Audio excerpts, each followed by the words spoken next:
اللہ الرحمن الرحیم وبہ نستعین وهو خیر المعین وصلی اللہ علی سیدنا محمد وآلہ الطاہرین اللہم صل علی محمد وآل محمد۔ مہدویت کے موضوع پہ الکافی سے احادیث مبارکہ آپ کی خدمت میں پیش کی جا رہی تھیں۔ ان روایات میں ہم الکافی کے جس باب تک پہنچے اس کا نام ہے التمحیص والامتحان۔ کتاب الحجہ کے ذیل میں شیخ محمد بن یعقوب کلینی رحمۃ اللہ علیہ نے غیبت کے عنوان سے مختلف ابواب تشکیل دیے ہیں۔ ان میں سے ایک اہم باب کہ جس کو ہم نے گزشتہ درس میں شروع کیا وہ التمحیص والامتحان ہے۔ الکافی میں اس چیپٹر میں 6 احادیث مبارکہ موجود ہیں، اور یہی چیپٹر اور یہی باب غیبت نعمانی میں بھی ہے، اور اس میں 20 احادیث اس موضوع کی موجود ہیں۔ اسی طرح سے یہ روایات بعض دیگر کتب میں بھی ہیں۔ التمحیص والامتحان اساسی اور بنیادی نظریات میں سے ہے۔ ایک ہمارے ہاں جیسے پہلے بھی ذکر کیا کہ یہ بحرانی کیفیت اور حالت ہے کہ مہدویت اعتقادات سے ہمارے تعلق رکھتا ہے، اور اس کی روایات اصلاً افراد کے ذہن میں ہی موجود نہیں، یا اسے ایک نگاہ ہم نے کبھی پڑھا ہی نہیں، تو کس طریقے سے مہدویت سے تعلق قائم ہو سکتا ہے؟ سال ہر سال پڑھنے کے بعد انسان مہدویت کے بارے میں وہی تفکر رکھتا ہے کہ جو مثلاً حوزہ علمیہ میں آنے سے پہلے اس کے ذہن میں معلومات اور تفکر تھا۔ اگر بہت زیادہ کچھ سن لیا تو وہ یہ ہے کہ کسی خطیب کی بات، ایرانی یا عراقی یا عرب کی خطیب کی بات سنی اور اسے حجت قرار دے دیا، جبکہ یہ روش انسان کے لیے ایک ناکام روش ہے۔ اعتقادی مسائل میں انسان جہاں حساس ہونا چاہیے وہاں پہ بہت احتیاط سے احادیث سے کلام لینا چاہیے یا اس کی تجزیہ تحلیل کرنی چاہیے۔ امام زمان علیہ السلام کے حوالے سے جو اساسی ترین ان کی معرفت کے اعتبار سے جو اساسی ترین ابواب ہیں ان میں سے ایک باب تمحیص والامتحان ہے۔ مثلا ہم جو ظاہری معرفت امام زمان علیہ السلام کی رکھتے ہیں اس کا ذریعہ کیا ہے؟ ہمارے پاس اس کا ذریعہ وہ روایات ہیں کہ جو تواتر کی حد تک پہنچی ہوئی ہیں یا کثیر احادیث ہیں اور امام مہدی علیہ السلام سے متعلق ہیں، کیونکہ ہم امام ہی کی زبانی قرآن کریم کی آیت اور امام کی زبانی امام مہدی علیہ السلام کی معرفت حاصل کر سکتے ہیں۔ ایک تو ہمارے پاس امامت کے باب سے عمومی کثیر احادیث موجود ہیں، وہ ایک الگ چیز ہے، لیکن ایک ہے کہ جو اس امت کے لیے امام زمان علیہ السلام سے کے جو تابع ہیں، ان کے پیروں ہیں، ان کی امت ہے، ان کا زمان ہے، اس سے متعلق احادیث ہیں۔ اب احادیث کو ایک جانب سے لے لیں اور اس کی کوئی تجزیہ تحلیل، اس کی کوئی سند کی بررسی اور اس کی تحقیق نہ ہو تو وہ ہمارے لیے عقائد کا کبھی بھی سبب نہیں بن سکتی۔ اگر خالی انسان نے جذبات ابھار کے کسی سے تعلق قائم کرنا ہو تو پھر تو قصیدے اور اسی طریقے سے بعض سخنرانیاں وہ کافی ہوں، لیکن ہم جانتے ہیں کہ امام زمان علیہ السلام سے انسان کا راسخ قلب کے ساتھ تعلق ہونا چاہیے، یعنی قلب میں راسخ یہ چیز ہونی چاہیے کہ اہتمام کریں۔ امام علیہ السلام کا اہتمام کیسے کیا جا سکتا ہے؟ بعض دعائیں اور زیارات ایک طریقہ ہے ہمارے پاس۔ اصل اہتمام یہی ہے کہ جو ہم روزمرہ زندگی بسر کرتے ہیں اس میں کیا ہم نے امام علیہ السلام کے لیے جو مواد علمی موجود ہے اس کے لیے سے تعلق قائم کیا۔ اگر ایک حدیث ہم اپنے پورے کے پورے ایک ہفتے کے اندر اپنے پورے برنامے میں شیڈیول میں نہ پڑھ سکیں تو اس سے ہم اندازہ لگا سکتے ہیں ہماری نگاہ میں ان کی قیمت کتنی ہے، ان کی کتنی اہمیت ہے۔ لہذا پچھلی قوموں میں بھی جو بڑے امراض تھے وہ غفلت اور کوتاہی تھی۔ قرآن کریم میں بھی یہ بار بار ذکر کیا ہے۔ ہماری بھی اگر کوتاہی ہو کہ ہمیں ہر چیز آئے اور ہر چیز کے لیے ہم بھاگ دوڑ کریں، اگر کوئی چیز فراموش ہو جائے تو وہ بس یہی موضوع ہے، نہ اس موضوع کی احادیث پڑھنی ہے، نہ اس موضوع کی ہم نے کوئی احادیث سے تعلق رکھنا ہے یا معلومات پہ غور و فکر کرنا ہے، تو یہ ایک انسان کے لیے منفی چیز ہے۔ خود یہ ایک امتحان ہے۔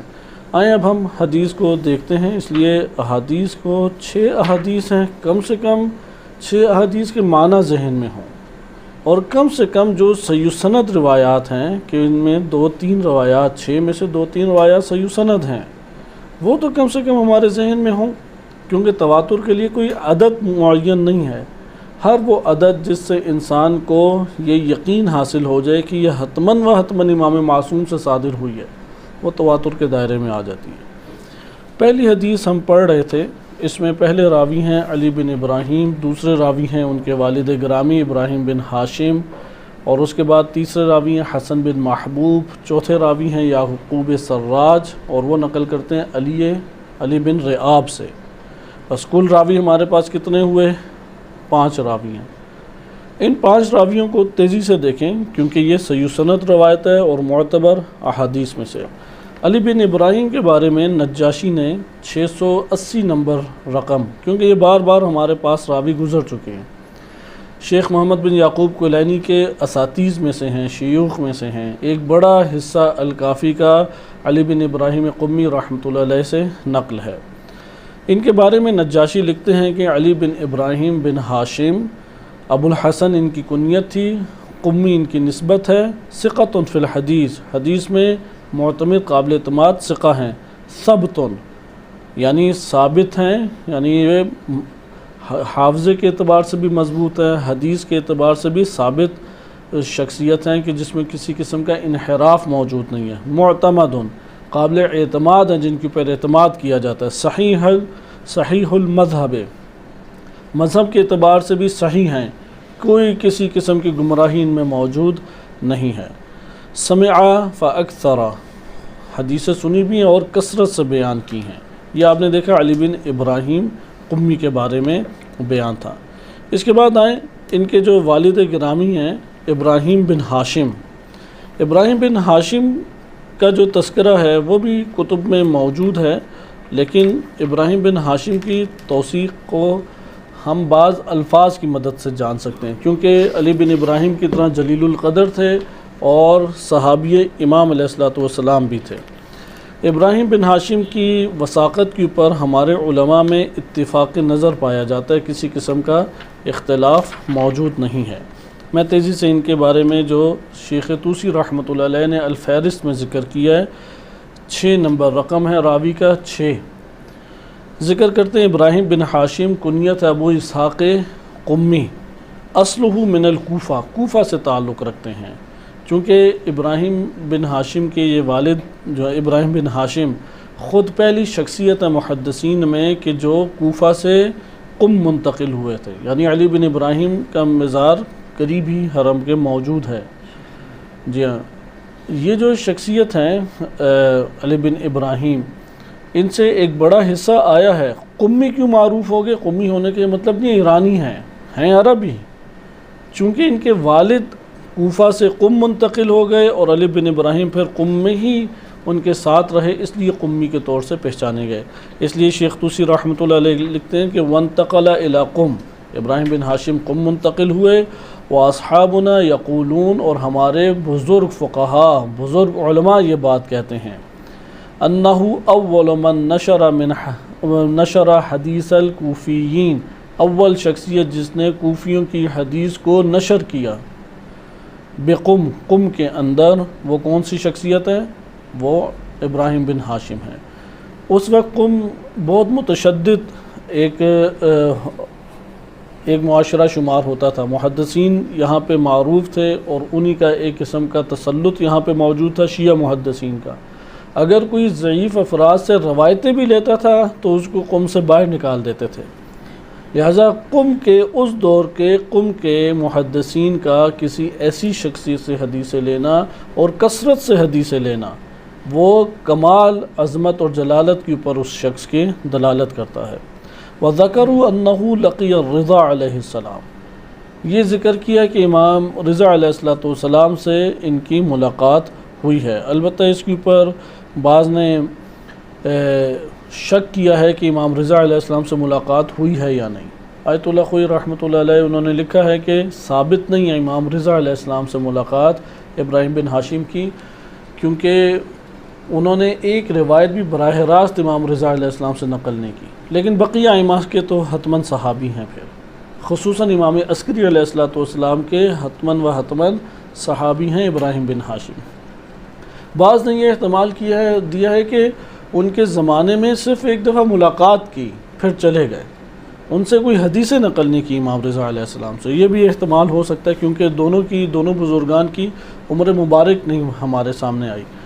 203 ہجری میں امام رضا علیہ السلام کی شہادت ہے، اور شیخ محمد بن یعقوب کلینی کی وفات ہے 329 ہجری۔ اب شیخ محمد بن یعقوب کلینی کی اگر آپ بالفرض اندازاً ایک ولادت کو بھی شمار کریں تو وہ ہم 270 ہجری کہہ دیتے ہیں اندازاً، کہ اگر 50 60 سال 70 سال زندگی بسر کریں ہم 270 کہہ دیتے ہیں، 60 سال کے تھے مثلاً تقریباً۔ تو ان کے جو شیخ ہیں وہ یقیناً ان سے پہلے پیدا ہوئے ہوں گے زمانہ ائمہ علیہ السلام میں، اور وہ ہیں علی بن ابراہیم، اور علی بن ابراہیم کے والد وہ ان سے بھی پہلے پیدا ہوئے ہوں گے۔ تو اس اعتبار سے احتمال دیا جا سکتا ہے امام رضا علیہ السلام کے یہ صحابی ہیں، لیکن اس کا نتیجہ ہمارے پاس زیادہ نکلتا نہیں ہے، کیونکہ روایتیں ہمارے پاس زیادہ نہیں وارد ہوئیں۔ بہرحال یہ دونوں جلیل القدر شخصیت تھی۔ تیسری شخصیت دیکھیں، وہ ہیں حسن بن محبوب۔ حسن بن محبوب کی شخصیت معروف شخصیت ہیں، اور ان کے بارے میں شیخ طوسی رحمۃ اللہ علیہ نے جو نقل کیا ہے وہ میں آپ کی خدمت میں پڑھ دیتا ہوں کہ الفہرست کتاب میں حسن بن محبوب کے بارے میں لکھتے ہیں کہ الحسن بن محمود السراد باب الحا میں رقم ہے 162 نمبر راوی کا رقم ہے۔ الحسن بن محبوب السراد ویقال له زراد ویکنّا ابا علی، ابو علی ان کی کنیت تھی، اور کوفہ کے رہنے والے تھے، ثقۃ، واضح طور پہ شیخ طوسی رحمۃ اللہ علیہ نے لکھا ہے ثقۃ، اور یہ امام رضا علیہ السلام سے نقل کرتے ہیں، کیونکہ آپ نے سلسلہ سند امام صادق علیہ السلام تک پہنچانا ہے۔ اگر امام رضا علیہ السلام کی کڑی اور طبقہ رہ گیا تو پھر وہ ایک اتصال پیدا نہیں ہوتا۔ بس محمد بن یعقوب کلینی نے نقل کیا علی بن ابراہیم سے، علی بن ابراہیم نے نقل کیا اپنے والد ابراہیم بن ہاشم سے، ابراہیم بن ہاشم نقل کس سے کر رہے ہیں؟ حسن بن محبوب۔ حسن بن محبوب بالاتفاق صحابی امام رضا علیہ السلام۔ ابھی تک ہم امام رضا علیہ السلام کے دور تک پہنچ گئے، دیکھیں امام صادق علیہ السلام تک پہنچتے ہیں یا نہیں۔ یہ ہمارے پاس جتنے بھی سندیں ہیں معروف اسانید میں، بہت زیادہ اگر راوی بھی آئیں وہ 1000 سے اوپر نہیں ہیں۔ اگر 1000 نام اگر ایک بندہ یاد کر لے اس کے لیے 80-90% سندیں حل ہو جاتی ہیں، بقیہ رہ جاتے ہیں چند قواعد رجالیہ جنہیں آپ توثیقات عامہ یا قرائن کہتے ہیں، ان کا انسان مطالعہ کر کے اور اس میں رسوخ پیدا کر سکتا ہے علمی طور پہ۔ لہٰذا اس سے غفلت اختیار نہ کریں کہ بار بار اس کا تذکرہ کرتے رہیں، یہ راوی سارے یاد ہو جائیں گے۔ یہ کوئی بہت مشکل ایک چیز نہیں ہے کہ 1000 افراد کا ائمہ اطہار علیہ السلام کے کلام کو حاصل کرنے کے لیے ان کے نام اور ان کی وثاقت یا عدم وثاقت کو یاد کرنا۔ بہرحال حسن بن محبوب امام رضا علیہ السلام سے روایت نقل کرتے ہیں، اور انہوں نے 60 ایسے افراد سے روایت نقل کی ہے کہ جو امام صادق علیہ السلام کے صحابی تھے۔ وکانہ جلیل القدر، پھر دوبارہ انہوں نے ان کی وثاقت کو ذکر کیا، انتہائی جلیل القدر اور عظیم المنزلت ہیں۔ وَيُعَدُّ فِي الْأَرْكَانِ الْأَرْبَعَ فِي عَصْرِهِ، اپنے زمانے میں تشیع کے 4 ارکان میں سے ایک شخصیت تھی۔ حسن بن محبوب بہت ایک عظیم شخصیت گزری ہیں۔ باقی ان کے بارے میں کتابوں کا بیان ہے کہ وہ ابھی ہم سے تعلق نہیں رکھتا۔ حسن بن محبوب تک سند ابھی پہنچ گئی کہاں تک؟ امام رضا علیہ السلام تک۔ وہ نقل کرتے ہیں یعقوب سراج سے، یعقوب سراج۔ یعقوب سراج کے بارے میں نجاشی نے لکھا ہے، اور رقم نمبر ہے 1217۔ یہ رقم تبدیل نہیں ہوتے کتابوں کی مختلف چھاپ اور طباعت سے، یہ رقم راوی کے تبدیل نہیں ہوتے، اس لیے سب سے آسان طریقہ کار رقم کو یاد کرنا ہے، رقم راوی۔ ان کے بارے میں لکھتے ہیں یعقوب السراج کوفی لہو کتاب، کوفی ہیں اور ثقہ ہیں۔ ان کا طبقہ ذکر ادھر نہیں کیا گیا، اور بقیہ کتابوں میں ہمیں یہ طبقہ مل جاتا ہے۔ ممکن ہے امام رضا علیہ السلام کے صحابی اور ممکن ہے امام موسیٰ کاظم علیہ السلام کے صحابی ہیں، دونوں کا احتمال دیا جا سکتا ہے۔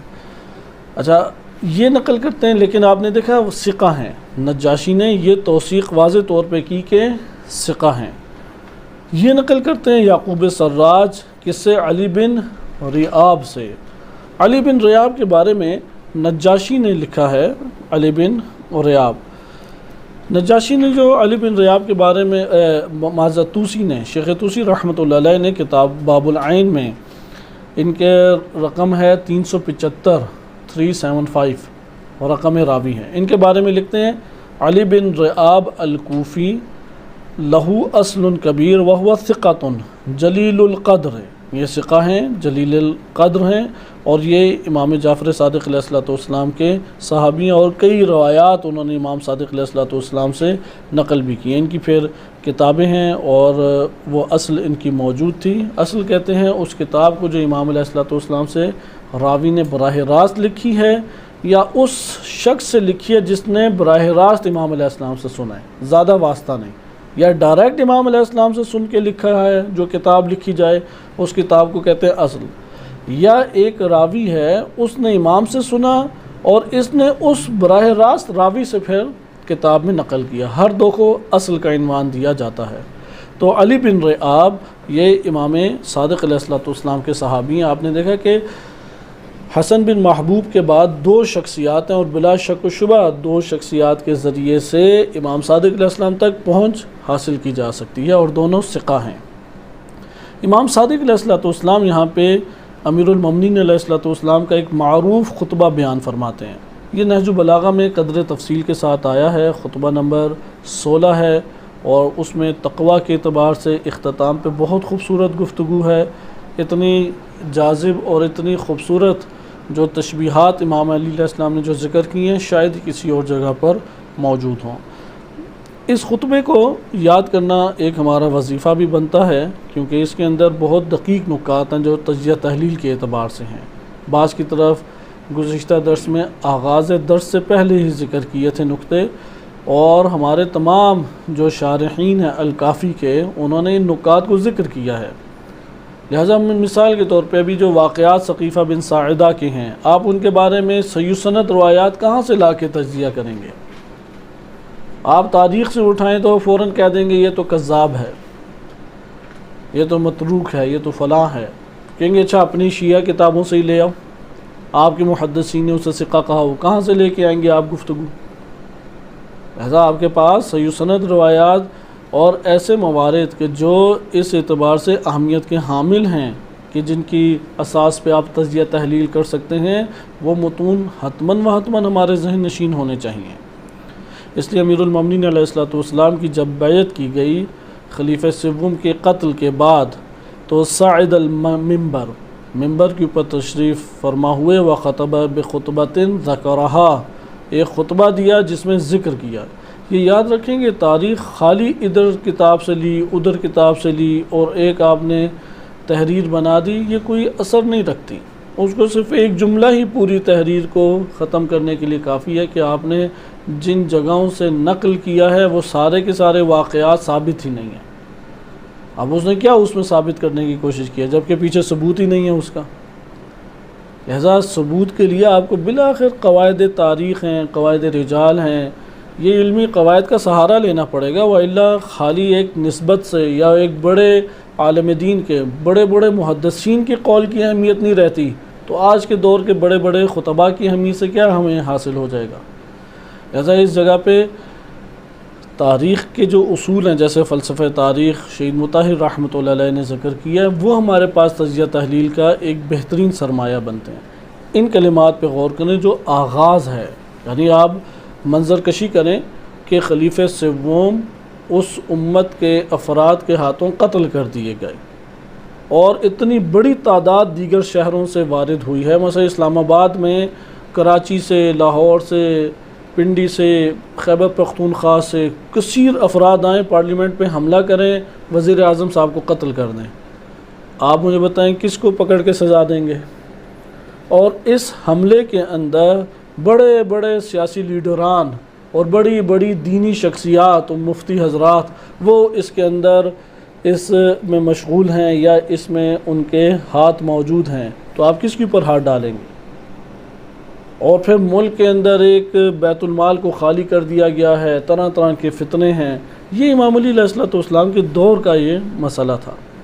لیکن امام نے آخری دور کے حوالے سے بھی اس جگہ پہ گفتگو کی، اس لیے پہلا خطبہ امام علی علیہ السلام کا قتل عثمان بن عفان کے بعد امام فرماتے ہیں کہ الا ان بلیتکم، یاد رکھو، آگاہ رہو۔ بلیہ کسے کہتے ہیں؟ اردو میں تو یہ لفظ استعمال ہوتا ہے بلا، بلا استعمال ہوتا ہے نا، اسی سے یہ بلیہ۔ الا ان بلیتکم، کم ضمیر یعنی تم لوگوں کی مصیبتیں، تم لوگوں کی بلائیں، وہ کیا قد عادت، وہ لوٹ کے دوبارہ آ گئی ہیں، یعنی جن مصیبتوں میں اور بلاؤں میں تم لوگ پہلے گرفتار تھے وہ لوٹ کے دوبارہ آ گئی ہیں۔ کیسے؟ کہیئتھا، جیسا کہ اس کی پہلے صورت تھی۔ ہیئت کسے کہتے ہیں؟ شکل و صورت کو، یعنی جو پہلے شکل و صورت تھی مصیبتوں کی، بلاؤں کی، وہی صورت اب کیا ہو گئی ہے؟ دوبارہ وہی ابھر گئی ہے۔ اس سے شارحین نے ذکر کیا، آپ بھی غور کریں، کیونکہ شارحین کا کلام ہمارے لیے حجت نہیں ہے، اگر موافق ہے سیاق کے اعتبار سے، قواعد علمی کے اعتبار سے لے لیں گے، اگر نہیں ہمارے لیے علمی قواعد پہ اترتا، اور رد کرنا کوئی مشکل چیز نہیں ہے، رد کیا جا سکتا ہے۔ ادھر فرماتے ہیں ان بلیتکم، تمہاری مصیبتیں قد عادت، وہ لوٹ کے آگے۔ عادت آیا مضارع ہے یا ماضی ہے؟ ماضی ہے، اس کا یہ مطلب ہے ان بلیتم قد عادت، وہ لوٹ گئی تھیں۔ کس طرح لوٹی تھیں؟ جیسا کہ پہلے موجود تھیں۔ اب غور کریں اس جملے سے کیا مطلب امام کا، یعنی تمہارے جتنی بھی بلائیں اور مصیبتیں تھیں وہ لوٹ کے آ گئی تھیں، دوبارہ لوٹ کے آ گئی تھیں۔ کیسے لوٹ کے آئی تھیں؟ جیسا کہ اس سے پہلے موجود تھیں۔ تو پہلے کب موجود تھیں وہ؟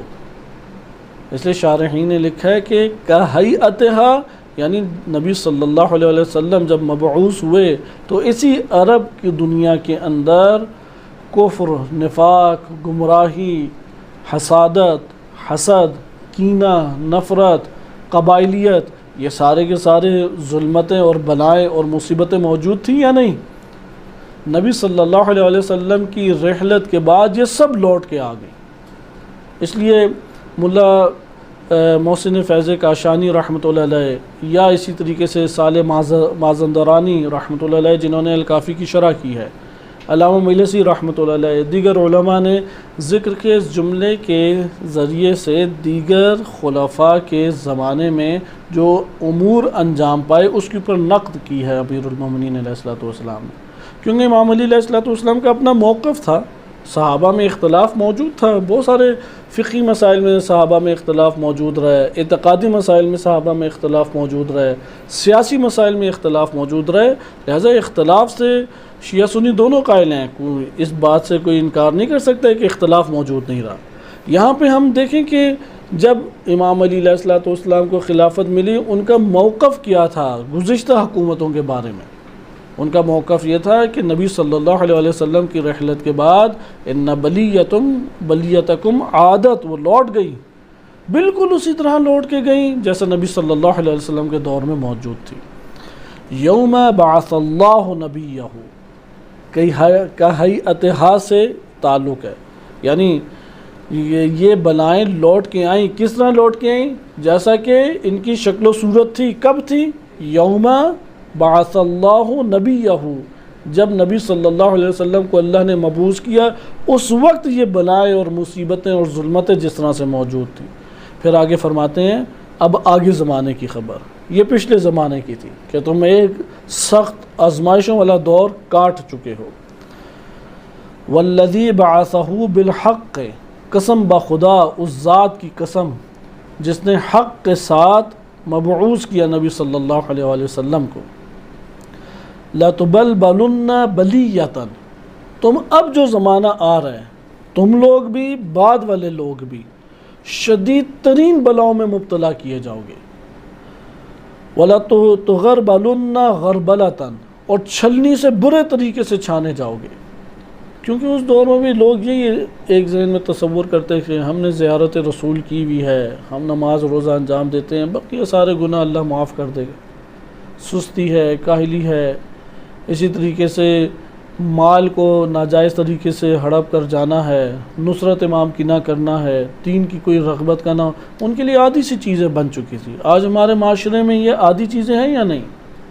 آج ہم احادیث کی طرف رجوع کریں، ہمیں ہر حدیث ہی نہیں لگتی ہے، کیونکہ ہم نے پڑھی کبھی نہیں۔ جب پڑھی نہیں تو حدیث ساری نہیں۔ ابھی تو یہ مسئلہ پیش آ گیا کہ ہزاروں حدیثیں گھڑ کے سوشل میڈیا میں پھیلا دی گئی ہیں، لوگوں کو سمجھ ہی نہیں آتی کہ یہ حدیث بھی ہے یا نہیں، اور اس کا معنی واضح طور پہ باطل معنی ہوتا ہے، لیکن وہ ایک اہم فرد چونکہ روایات اہل بیت اور کلام اہل بیت سے دور ہے، اس کے لیے اتنی سی شناخت نہیں ہے کہ یہ کلام درست ہے یا نہیں۔ اس لیے یہاں پہ آپ دیکھیں امام فرماتے ہیں کہ لَتُغَرْبَلُنَّ غَرْبَلَةً، تم لوگوں کو چھلنی سے چھانا جائے گا۔ اس لیے یہ زمانہ سخت ہے، سختر ہے۔ حَتَّى يَعُودَ أَسْفَلُكُمْ أَعْلَاكُمْ، تم لوگوں کے جو پست ہیں وہ کیا بن جائیں گے؟ اعلیٰ۔ وَأَعْلَاكُمْ أَسْفَلَكُمْ، اور جو تم لوگوں کے بالا تھے، اعلیٰ تھے، وہ کیا ہو جائیں گے؟ پست ہو جائیں گے۔ اس سے کیا مراد ہے کہ تم لوگوں کے اعلیٰ پست اور پست اعلیٰ ہو جائیں گے؟ آپ اس پہ خود غور و فکر کر سکتے ہیں۔ ممکن ہے کہ اس سے مراد یہ ہو کہ جو حاکم تھے وہ فقیر، اور فقیر جو ہیں حاکم، یا جن کے لیے اللہ تعالیٰ نے حکومت رکھی نہیں تھی وہ حاکم بن جائیں گے، جیسے طلقاء کہ جو مکہ فتح مکہ کے طور پہ آزاد کیے گئے اور اسلام لے کے آئے، طلقاء انہیں کہا جاتا ہے۔ یہ معاشرے کے اندر بہت پست مقام رکھتے تھے، کوئی ان کی قدر و قیمت نہیں تھی، جیسے خاندان ابو سفیان ہے۔ اب ہندا کے اوپر پورا آرٹیکل لکھ کے بڑے بڑے اخباروں میں شائع کیا جائے، آپ اس سے اندازہ لگا لیں کہ کس کو وہ بالا کرنا چاہتے ہیں، اور وہ بھی ان دنوں میں کہ جب 1 محرم یا 2 محرم آ رہی ہے، امام حسین علیہ السلام کا سال شروع ہو رہا ہے، اور چھاپنے والے اخبار بھی کون سے ہیں؟ پاکستان کے نامور اخبار، جنگ ہے یا نوائے وقت یا اس طرح کے بڑے اخبار ہیں۔ اس سے اندازہ لگائیں کہ وہاں پہ ایک جرت ان کی دیکھیں گے کتنی بڑی ہے، اور اس نے ایک نہیں، چھوٹا سا کالم نہیں، آپ تحریر لکھیں کتنی لکھ لیں گے، جبکہ اس کے بارے میں ہند کے بارے میں نہ کوئی حدیث ہے، نہ کوئی فضیلت ہے، نہ کچھ، جرائم کے علاوہ تو ہے ہی نہیں اس کی شخصیت کے اندر کچھ۔ اس نے پورا اخبار کا صفحہ لکھا جسے پڑھتے ہوئے آدھا گھنٹہ لگ جاتا ہے۔ کس طرح سے اس نے ادھر ادھر سے جوڑا، اور ہماری طرف آ جائیں، ہماری حالت کیسی ہے؟ ایک حدیث کو جاننا جو ہے وہ ہمیں ایک مشکل کام لگ جاتا ہے، اور ہمیں ایک حدیث کی شرح لکھنے پڑ جائیں، ہم تو وہ اخبار کا ایک حصے کے کالم بھی لکھنا ہمارے لیے مشکل ہے۔ لہٰذا مخالف سمت میں دیکھیں کہ جو دشمنان اہل بیت علیہ السلام، ان کی طرف ان کو ابھارنے والے ان کی ہمت دیکھیں، ان کی زحمت دیکھیں، مشقت دیکھیں، اور جو پیرو اہل بیت علیہ السلام ہیں ان کے قلم میں جان ہی نہیں ہے کہ کوئی ایک سطر بھی نکل آئے۔ اس لیے امام فرماتے ہیں کہ حَتَّى يَعُودَ أَسْفَلُكُمْ أَعْلَاكُمْ وَأَعْلَاكُمْ أَسْفَلَكُمْ، پھر آگے ذکر کرتے ہیں وَلَا يَسْبِقَنَّ سَبَّاقُونَ، اس کی آج شرح کرنا لازم تھی کہ سبقت کرنے والے حتماً سبقت کر جائیں گے، لیکن یہ سباقون کی صفت کی ہے، سباقون، حدیث کے اوپر غور کریں، وَلَا يَسْبِقَنَّ سَبَّاقُونَ، سبقت کرنے والے سبقت کریں گے، لیکن کون سے سبقت کرنے والے؟ وہ سبقت کرنے والے کانوا قصروا، جنہوں نے تقصیر کی تھی پہلے، جنہوں نے کوتاہی جان بوجھ کے کی تھی۔ وَلَا يُقَصِّرَنَّ سَبَّاقُونَ، اور سبقت کرنے والے تقصیر کریں گے، یعنی جو اب سبقت کرنے والے ہیں وہ بعد میں تقصیر کرتے رہ جائیں گے، صحیح ہے؟ جو اب پہل کرنے والے ہیں وہ کیا کریں گے؟ وہ مقصر اور کوتاہی کرنے والے بن جائیں گے۔ کانوا سبقوا، وہ پہلے سبقت کرنے والوں میں سے تھے۔ واللہ ما کتمت وسمۃ، کہ قسم بخدا میں نے ایک ایسی علامت کہ جس کو دیکھ کے انسان دین کی طرف آ جائے، اس کو میں نے چھپایا نہیں ہے۔ ہر وہ شے کہ جو دین کے اظہار کے لیے ضروری تھی اور اس کو دیکھ کے لوگ دین کے ساتھ جڑ جاتے، اس کو میں نے ظاہر کر دیا۔ ولا کذبت کذبۃ، اور قسم بخدا میں نے کبھی آج تک کوئی جھوٹ نہیں بولا۔